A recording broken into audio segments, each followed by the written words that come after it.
आरव और अनन्या की शादी को अभी सिर्फ 2 हफ्ते ही हुए थे। अपनी हनीमून के लिए वे गोवा के एक सुनसान बीच रिजॉर्ट में आए थे। समुद्र की लहरें चांदनी में चमक रही थीं और हवा में नमक और रात के रजनीगंधा की खुशबू मिली हुई थी। कितना सुंदर नजारा है, अनन्या ने कहा, बालकनी की रेलिंग से टिककर।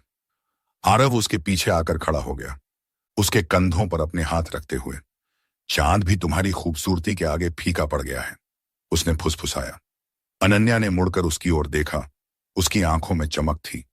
आरव ने उसके गालों पर हाथ फेरा, उंगलियां उसके नरम त्वचा पर नाचने लगीं। धीरे से उसने उसकी ठुड्डी उठाई और उसके होठों को अपने होठों से छुआ। यह चुंबन कोमल था, फिर भी उसमें एक तीव्र इच्छा थी जो धीरे धीरे उभर रही थी।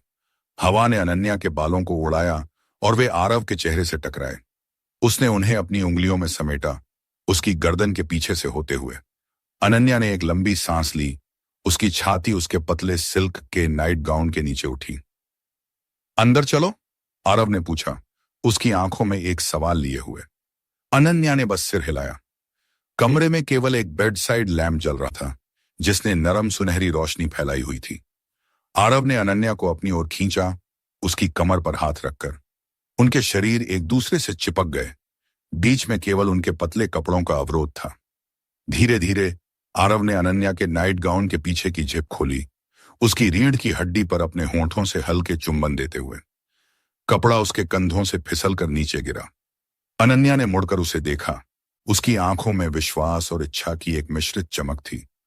वह बिस्तर की ओर बढ़े, जहां चादरें ठंडी और रेशमी थीं।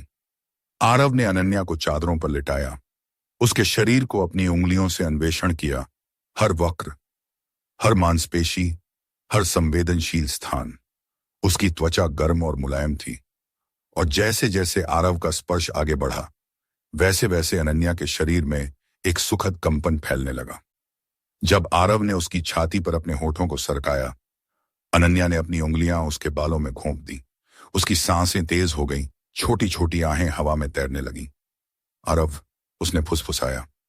हाँ जान, उसने जवाब दिया, अपना सिर उठाकर उसकी आंखों में देखते हुए। मुझे लगता है मैं तुमसे बहुत प्यार करती हूं, उसने कहा, उसके गालों पर एक शर्मीली लाली फैलते हुए। आरव ने मुस्कुराया, उसके होंठों को फिर से चूमा। और मैं तुमसे अनंत गुना प्यार करता हूं। फिर वह उसके ऊपर आया, उनके शरीर एक दूसरे में मिल गए। यह संयोग नाजुक था, धीरे धीरे तीव्रता की ओर बढ़ते हुए। हर स्पर्श, हर चुंबन, हर धड़कन एक नए रिश्ते की नींव रख रही थी, विश्वास, समर्पण और गहन आकर्षण से बुनी हुई। बाहर समुद्र की लहरें तट से टकरा रही थीं। उनकी लय 2 नवविवाहितों के श्वास और हृदय की धड़कन के साथ मिल रही थी। और जब चरम आया तो वे एक साथ आए, उनकी उंगलियां आपस में गुथी हुईं, उनकी आहें हवा में मिली हुईं। थोड़ी देर बाद, जब चांदनी कमरे में आ रही थी, आरव अनन्या को अपनी बाहों में लिए सोच रहा था। उसने उसके माथे को चूमा, उसके बालों से पसीने की लटों को हटाते हुए। सो जाओ प्यारी, उसने फुसफुसाया। तुम्हारे बिना नहीं, अनन्या ने कहा, उसकी ओर और करीब आते हुए। और जैसे ही वे सोने के लिए तैयार हुए, उन्हें एहसास हुआ कि यह सिर्फ एक शारीरिक मिलन नहीं था, यह एक आत्माओं का मिलन था, एक ऐसा बंधन जो अभी अभी शुरू हुआ था और जीवन भर चलने वाला था। चांदनी रात में 2 दिल एक नई धड़कन में धड़क रहे थे।